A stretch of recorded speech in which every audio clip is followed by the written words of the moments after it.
ಎಲ್ಲರಿಗೂ ನಮಸ್ಕಾರ. ಈ ಒಂದು ವಿಡಿಯೋದಲ್ಲಿ ಕ್ಯಾನಾನ್ 200D ಕ್ಯಾಮ್ರಾ ಹೇಗಿದೆ ಅಂತ ತಿಳಿಸ್ಕೊಡ್ತೀನಿ. ಈ ಒಂದು ಕ್ಯಾಮ್ರಾ ಯೂಟ್ಯೂಬ್ ವಿಡಿಯೋ ಮಾಡೋರಿಗೆ, ಶಾರ್ಟ್ ಫಿಲ್ಮ್ ಮಾಡೋರಿಗೆ ಮತ್ತು ವ್ಲಾಗಿಂಗ್ ಮಾಡೋರಿಗೆ ಹೇಳಿ ಮಾಡಿಸಿದಂತಹ ಕ್ಯಾಮ್ರಾ. ಅಂಥದ್ದೇನಿದೆ ಕ್ಯಾಮ್ರಾದಲ್ಲಿ ಅಂತಂದರೆ, ಫಸ್ಟ್ ಇದರಲ್ಲಿ ಡ್ಯೂಯಲ್ ಪಿಕ್ಸೆಲ್ ಆಟೋ ಫೋಕಸ್ ಇದೆ. ತುಂಬ ಜನ ಯೂಟ್ಯೂಬರ್ಸು ಮತ್ತು ವ್ಲಾಗರ್ಸು ಈ ಕ್ಯಾಮ್ರಾನ ಯೂಸ್ ಮಾಡೋಕ್ಕೆ ಮೇನ್ ಕಾರಣ ಏನಪ್ಪ ಅಂತಂದರೆ ಇದರಲ್ಲಿರುವಂಥ dual pixel auto focus technology. So ಅದರಿಂದ ಏನು ಯೂಸು ಅಂತ ನಮಗೆ ಫೋಕಸ್ಸು ತುಂಬಾ ಫಾಸ್ಟಾಗಿ ಆಗುತ್ತೆ. ಸೊ ನೀವು ವೀಡಿಯೋ ಮಾಡ್ತಾ ನಡ್ಕೊಂಡು ಹೋಗ್ತಿರ್ತಾರೆ ಕ್ಯಾಮ್ರಾ ಮುಂದೆ ಅಂತಂದರೆ ಫೇಸ್ನ ಟ್ರ್ಯಾಕ್ ಮಾಡಿ ಕ್ಲೀನಾಗಿ ಫೋಕಸ್ ಮಾಡ್ತಾ ಇರುತ್ತೆ.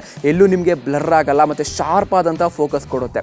ಸೊ ನೀವು ಬೇರೆ ಕ್ಯಾಮ್ರಾಗಳು ನೋಡಿ ಏನು ಮಾಡ್ತಿರುತ್ತೆ ಅಂದರೆ, ನೀವು ನಡ್ಕೊಂಡು ಹೋಗ್ತಿರೋ ಕ್ಯಾಮ್ರಾ ಮುಂದೆ ಫೋಕಸ್ ಹಾಕಿ ಒದ್ದಾಡ್ತಿರುತ್ತೆ, ಒಂಚೂರು ಬ್ಲರ್ ಆಗುತ್ತೆ, ಆಮೇಲೆ ನಿಮ್ಮ ಮುಖ ತೋರಿಸ್ತೆ ಬ್ಲರ್ ಆಗುತ್ತೆ. ಸೊ ಅದರ ಯಾವುದೇ ರೀತಿ ಪ್ರಾಬ್ಲಮ್ ಬರಲ್ಲ. ಒಂದು ಕ್ಯಾಮ್ರಾದಲ್ಲಿ ನಿಮಗೆ ಕ್ಲೀನಾಗಿ ಶಾರ್ಪಾಗಿ ನಿಮಗೆ ಫೋಕಸ್ ಆಗುತ್ತೆ. ನೆಕ್ಸ್ಟ್ ಬಂದು ಇದರಲ್ಲಿ ನಮಗೆ STM ಲೆನ್ಸ್ ಕೊಟ್ಟಿದ್ದಾರೆ. ಸೊ ಈಗ ಬರ್ತಿರುವಂಥ ಕ್ಯಾನನ್ ಕ್ಯಾಮ್ರಾಗಳೆಲ್ಲ STM ಲೆನ್ಸ್ ಕೊಡ್ತಿರೋದಂತೆ. ಸೊ STM ಲೆನ್ಸ್ ಅಂದರೆ ಸ್ಟೆಪ್ಪರ್ ಮೋಟಾರ್ ಲೆನ್ಸ್ ಅಂತ ಅಂದ್ಬಿಟ್ಟು. ಸೊ ಅದರಿಂದ ಏನು ಯೂಸು ಅಂತಂದರೆ, ನಿಮಗೆ ಫೋಕಸ್ ಆಗಬೇಕಾದ್ರೆ ಯಾವುದೇ ರೀತಿ ಸೌಂಡ್ ಬರಲ್ಲ. ಸೊ ಒಂದು ಕ್ಯಾಮ್ರಾಗಳು ನೋಡಿ, ಕ್ಯಾನನ್ ಕ್ಯಾಮ್ರಾಗಳು, ಕ್ಯಾನನ್ ತುಂಬ DSLR ಕ್ಯಾಮ್ರಾಗಳು ಫೋಕಸ್ ಆಗಬೇಕಾದ್ರೆ ಏನಾಗುತ್ತೆ, ಗೊರ್ಗೋರ್ ಅಂತ ಸೌಂಡ್ ಬರ್ತಾ ಇರುತ್ತೆ. ಆದರೆ ಈ ಒಂದು ಕ್ಯಾಮ್ರಾದ ಹತ್ರ ಯಾವುದೇ ರೀತಿ ಸೌಂಡ್ ಬರಲ್ಲ.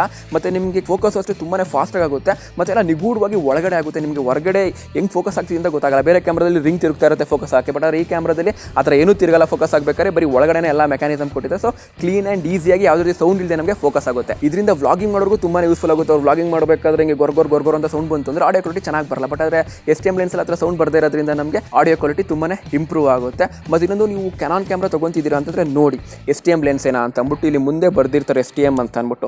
STM ಇತ್ತು ಅಂತಂದರೆ ಫೋಕಸ್ ಆಗಬೇಕಾದ್ರೆ ಯಾವುದೇ ರೀತಿ ಸೌಂಡ್ ಬರಲ್ಲ. IS2 ಅಂತ ಬರ್ದಿರ್ತಾರೆ ಒಂದೊಂದು ಲೆನ್ಸ್ಗಳು. IS2 ಅಂತಂದರೆ ಇಮೇಜ್ ಸ್ಟೆಬಿಲೈಸೇಷನ್ ಅಂತ ಅಂದ್ಬಿಟ್ಟು. ಅದರಲ್ಲಿ STM ಇರೋದ್ರೆ ಸ್ಟೆಪ್ಪರ್ ಮೋಟರ್ ಇಲ್ಲ. ಸೊ ಅದರಿಂದ ಏನಾಗುತ್ತಪ್ಪ ಅಂದರೆ ಗೊರ್ಗೋರ್ ಅಂತ ಸೌಂಡ್ ಬರುತ್ತೆ. ಸೊ ಇದರಲ್ಲೂ ಕೂಡ ಇಮೇಜ್ ಸ್ಟೆಬಿಲೈಸೇಷನ್ ಇದೆ. ಪ್ಲಸ್ STM ಅಂದರೆ ಸ್ಟೆಪ್ಪರ್ ಮೋಟರ್ ಅಂದರೆ ಯಾವುದೇ ರೀತಿ ಫೋಕಸಲ್ಲಿ ಸೌಂಡ್ ಆಗಲ್ಲ. ಸೊ ನೀವು next time camera DSLR camera ತೊಗೊಬೇಕಾದ್ರೆ ಅದೊಂದನ್ನು ನೋಡಿ. ಇದು ಲೆನ್ಸ್, ಕ್ಯಾಮ್ರಾದಲ್ಲ, ಅದು ಲೆನ್ಸ್. ಇದು ಈ ಆಪ್ಷನ್ STM ಅನ್ನೋದು. ನೆಕ್ಸ್ಟ್ ಈ ಒಂದು ಕ್ಯಾಮ್ರಾದಲ್ಲಿ ನಾವು ಫುಲ್ HD ರೆಕಾರ್ಡ್ ಮಾಡ್ಕೊಬೋದು. ಫುಲ್ HD ನ 60 ಫ್ರೇಮ್ಸ್ ಪರ್ ಸೆಕೆಂಡಲ್ಲಿ ರೆಕಾರ್ಡ್ ಮಾಡ್ಕೊಬೋದು. ಅವಾಗ ನಮಗೆ ಸ್ಮೂತ್ ಆಗಿರುವಂಥ ಪ್ರೊಫೆಷನಲ್ ವೀಡಿಯೋ ಬರುತ್ತೆ. ಮತ್ತು ನಾವು ಸ್ಲೋ ಮೋಷನ್ ವೀಡಿಯೋ ಕೂಡ ಮಾಡ್ಕೊಬೋದು. ಈ ಒಂದು ಪ್ರೈಸ್ ರೇಂಜಲ್ಲಿ ತುಂಬ DSLR ಕ್ಯಾಮ್ರಾಗಳು 60 ಫ್ರೇಮ್ಸ್ ಪರ್ ಸೆಕೆಂಡ್ ಕೊಡಲ್ಲ ಫುಲ್ HD ಲಿ. ಬಟ್ ಈ ಒಂದು ಕ್ಯಾಮ್ರಾ ನಮಗೆ ಕೊಡ್ತಾ ಇದೆ. ಈ ಒಂದು ಕ್ಯಾಮ್ರಾದಲ್ಲಿ ನಮಗೆ ವೈಫೈ ಕೂಡ ಕೊಟ್ಟಿದ್ದಾರೆ. ಸೊ ನಾವು ನಮ್ಮ ಮೊಬೈಲ್ನಲ್ಲಿ ಈ ಒಂದು ಕ್ಯಾಮ್ರಾನ ಆಪರೇಟ್ ಮಾಡ್ಬೋದು. ಮತ್ತು ಫೋಟೋ ಏನಾದ್ರು ಶೇರ್ ಮಾಡಬೇಕು ಅಂದರೆ ವೈಫೈ ಮುಖಾಂತರ ಶೇರ್ ಮಾಡ್ಕೊಬೋದು. ಇದರಿಂದ ಏನು ಉಪಯೋಗ ಅಂತಂದರೆ, ನಾವು ಫ್ರೆಂಡ್ಸ್ಗಳು ಫೋಟೋ ತೆಗೆದು 6 ತಿಂಗಳು ಒಂದೊಂದು ವರ್ಷ ನಮ್ಮ ತವೇ ಮಡಿಕೊಳ್ಳೋ ತಪ್ಪುತ್ತೆ, ಅಲ್ಲೇ ತೆಗೆದು ಅಲ್ಲೇ ಅವ್ರಿಗೆ ಕಳಿಸ್ಬಿಡ್ಬೋದು. ನೆಕ್ಸ್ಟ್ ಈ ಒಂದು ಕ್ಯಾಮ್ರಾದಲ್ಲಿ ನಮಗೆ ಫ್ಲಿಪ್ ಔಟ್ ಸ್ಕ್ರೀನ್ ಕೊಟ್ಟಿದ್ದಾರೆ ಮತ್ತು ಟಚ್ ಸ್ಕ್ರೀನ್ ಕೂಡ ಕೊಟ್ಟಿದ್ದಾರೆ. ಸೊ ಈ flip out stop motion animation ಮಾಡಿದ್ದು ನೋಡಿ ಫ್ಲಿಪ್ ಔಟ್ ಸ್ಕ್ರೀನ್. ಇದು ಕ್ಯಾನಾನ್ 700D ಕ್ಯಾಮ್ರಾ. ಫಸ್ಟ್ ಇತ್ತು ಕಳ್ತನ ಮಾಡ್ಬಿಟ್ರು. ಸೊ ಈ ಒಂದು ವಿಡಿಯೋ ಆ ಕ್ಯಾಮ್ರಾಗೆ ಅರ್ಪಿಸ್ತಾ ಇದ್ದೀನಿ. ಮತ್ತು ಈ ಕ್ಯಾಮ್ರಾದಲ್ಲೂ ಅದೇ ಥರ ಫ್ಲಿಪ್ ಔಟ್ ಸ್ಕ್ರೀನ್ ಆನಿಮೇಷನ್ ಮಾಡೋಣ ಅನ್ಕೊಂಡೆ. ಸೊ ಸೋಂಬೇರಿತನ ಬಂದ್ಬಿಟ್ಟೈತೆ. ಸೊ ಅದಕ್ಕೋಸ್ಕರ ಮಾಡಿಲ್ಲ. ಅದನ್ನೇ ನೋಡ್ಕೊಳ್ಳಿ. ಅದೇ ಥರ ಇದರಲ್ಲೂ ಸೇಮ್.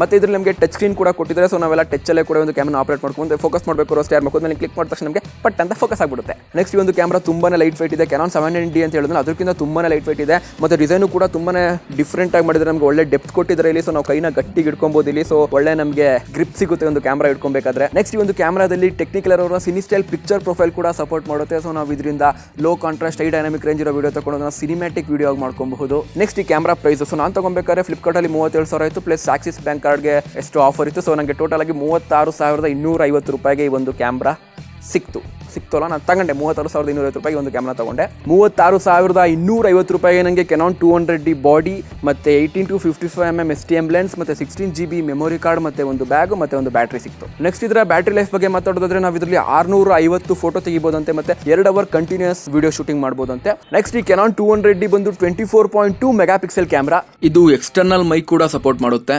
ಈ ಕ್ಯಾಮ್ರಾದು ವಿಡಿಯೋ ಕ್ವಾಲಿಟಿ ಹೇಗೆ ಬರುತ್ತೆ ಅಂತ ನೋಡಬೇಕು ಅಂತ ಒಂದು RCB ಬಗ್ಗೆ ವಿಡಿಯೋ ಮಾಡಿದ್ದೀನಿ, ಮೇಲ್ಗಡೆ ಕಾರ್ಡಲ್ಲಿ ಬರುತ್ತೆ ನೋಡಿ. ಸೊ ಆ ಒಂದು ವಿಡಿಯೋ ಕಂಪ್ಲೀಟ್ ಆಗಿ ಈ ಒಂದು ಕ್ಯಾಮ್ರಾದಲ್ಲೇ ಮಾಡಿರೋದು. ನೆಕ್ಸ್ಟ್ ನಿಮ್ಗೆ ಏನಾದರೂ ಈ DSLR ಕ್ಯಾಮ್ರಾ ಯೂಸ್ ಮಾಡೋದು ಹೇಗೆ, ಲೆನ್ಸ್ ಹಾಕೋದು ಹೇಗೆ, ಮತ್ತು ಫ್ಲಾಶ್ ಆನ್ ಆಗದಿರೋ ಹಂಗೆ ಮಾಡೋದು ಹೇಗೆ, ಮತ್ತು ಬೇಸಿಕ್ ಕ್ಯಾಮ್ರಾನ ಯೂಸ್ ಮಾಡೋದು ಹೇಗೆ ಅಂತ ತಿಳ್ಕೊಬೇಕು ಅಂತ ಕಮೆಂಟ್ ಮಾಡಿ. ಅದ್ರ ಬಗ್ಗೆ ಬೇಕಾದ್ರೆ ಒಂದು ವಿಡಿಯೋ ಮಾಡೋಣ. ಮತ್ತು ಕ್ಯಾಮ್ರಾದಲ್ಲಿ DSLR ಕ್ಯಾಮ್ರಾಗಳಲ್ಲಿ ಸಿನಿಮ್ಯಾಟಿಕ್ ವಿಡಿಯೋ ಮಾಡಬೇಕು ಅಂದರೆ ಏನೇನು ಸೆಟ್ಟಿಂಗ್ ಮಾಡ್ಕೊಬೇಕು ಅಂತಂದರೆ ಕಮೆಂಟ್ ಮಾಡಿ. ಇಲ್ಲ, ನಾನೇ ವಿಡಿಯೋ ಮಾಡ್ತೀನಿ ಮುಂಬರೋ ವಿಡಿಯೋಗಳು ಅದ್ರ ಬಗ್ಗೆ. ಈ ವಿಡಿಯೋ ಇಷ್ಟ ಆಯಿತು ಅಂದರೆ ಒಂದು ಲೈಕ್ ಮಾಡಿ ಮತ್ತು ಈ ಚಾನಲ್ಗೆ ಸಬ್ಸ್ಕ್ರೈಬ್ ಮಾಡಿ. ನಾನು ಚೇತನ್, ಮತ್ತೊಮ್ಮೆ ಸಿಗೋಣ.